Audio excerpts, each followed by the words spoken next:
Hello there. I never thought I'd see the day when the Labour Party momentum movement basically agreed with Nigel Farage.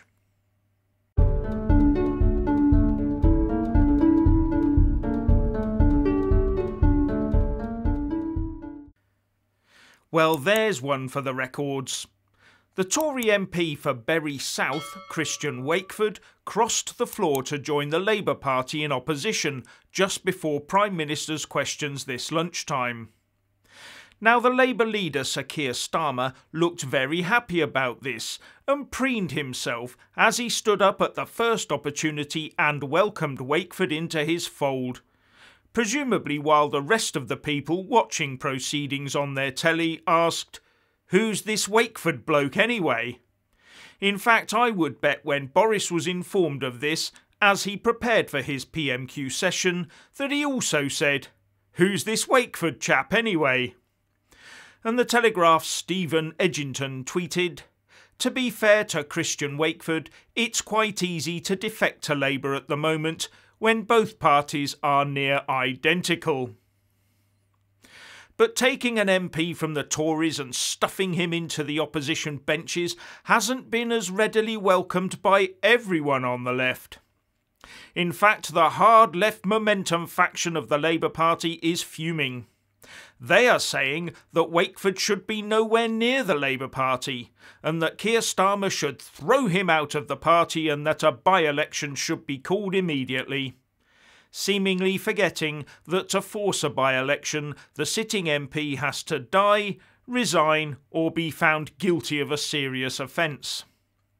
But on this by-election issue, momentum is on the same page as Nigel Farage, who said that if Wakeford did not do the honourable thing by resigning and then going to the public via a by-election, then he is not an honourable member of Parliament, but the dishonourable member for Bury South, he said. In a video today, Farage pointed to his time as UKIP leader and said that back in 2014 and 2015, several Tory MPs, who he refused to name, had approached him to defect to UKIP.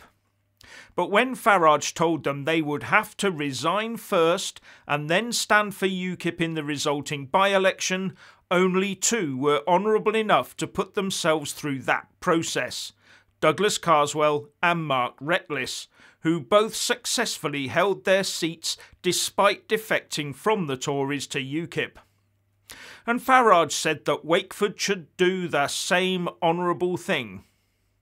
But Momentum have had a real go at the freshly minted Labour MP, saying he should be nowhere near the Labour Party, and the decision by Starmer to accept him is an insult to the millions of working people who want to see a fairer country. Wonder if Jeremy Corbyn is pulling some strings in the background. Anyway, Momentum went on to say, Wakeford should be booted out of Labour and a by-election called immediately. And further, Momentum said that Wakeford had consistently voted against progressive policies. Labour cannot be the party of change at the next election and welcome a Tory MP to their benches who has consistently voted against progressive policies and consistently with a disastrous Tory government. We need better than this, Momentum tweeted. And their Twitter feed is alight with all this, pointing out such things as only 6 Tory MPs voted to stop the £20 a week cut to universal credit. Christian Wakeford was not one of them. This could make any appearance by Wakeford at any future Labour Party conference quite an interesting affair. While those on the Tory side have renamed him as Christian Wakeford. Now, Wakeford might have been keeping his eye to the future and the next general election, because his majority from the 2019 election is only 402, whereas the previous holder of the seat, Labour's Ivan Lewis, who had held it since taking it from the Tories back in 1997, usually held a majority in the several thousand. So Wakeford might be putting career above all else. Anyway, the timing of announcing this defection just before PMQs today was obviously designed to try and unsettle Boris. But he seemed much more assured this week when compared to his performance last Wednesday. In fact, he might have been more pulled up short by one of his own veteran MPs, Davies. The former Brexit secretary stood to ask his question and said that he had defended the Prime Minister over the last weeks and months and reminded those listening that Boris had been successful with delivering Brexit and the COVID vaccine rollout. But then he said, "But I expect my leaders to shoulder the responsibility for the actions they take. Yesterday he did the opposite of that. So I'll remind him of a quotation altogether too familiar to him, of Leo Amery to Neville Chamberlain. 'You have sat there too long for all you have done. In the name of God, go.' That caused a bit of a stir and delighted the opposition benches. In fact, those are the words that Oliver Cromwell used when berating the Long Parliament for its unfitness to govern.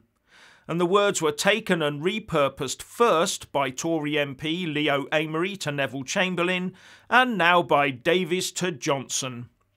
The original words were, "You have sat too long here for any good you have been doing. Depart, I say, and let us have done with you. In the name of God, go." But for all the negatives in PMQs, Boris had something up his sleeve for afterwards. His statement to the House about lifting the hated COVID restrictions in England. And this will come as welcome news for those that live in England, as they see things like face masks and working from home consigned to the bin. It will also likely be viewed with envy by those in Wales, Scotland and Northern Ireland, as well as some in the rest of the world. And Boris also said that self-isolation rules would also expire on March the 24th when the regulations expire. And in fact he said this date may well be brought forward, with the Prime Minister saying, "Our scientists believe it is likely that the Omicron wave has now peaked nationally," and that, because of the extraordinary booster campaign, together with the way the public have responded to the Plan B measures, we can return to Plan A in England and allow Plan B regulations to expire.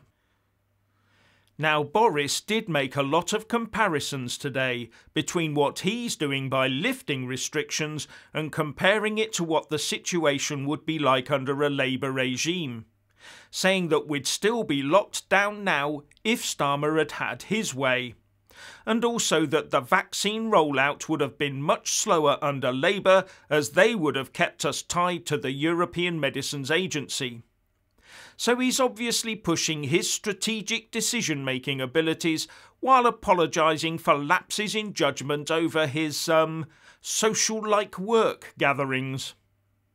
And he also said that despite any shortcomings, he was proud of what his number 10 team had done during the pandemic. So that would explain the rumours that he's planning to thank them all by ejecting them from number 10 as part of his self-serving Operation Save Big Dog, wouldn't it? So what do you think of Nigel Farage and Momentum agreeing with each other? Please like and comment below. Please subscribe and like this video, buy a mug and support me on Patreon or PayPal, and thank you for watching.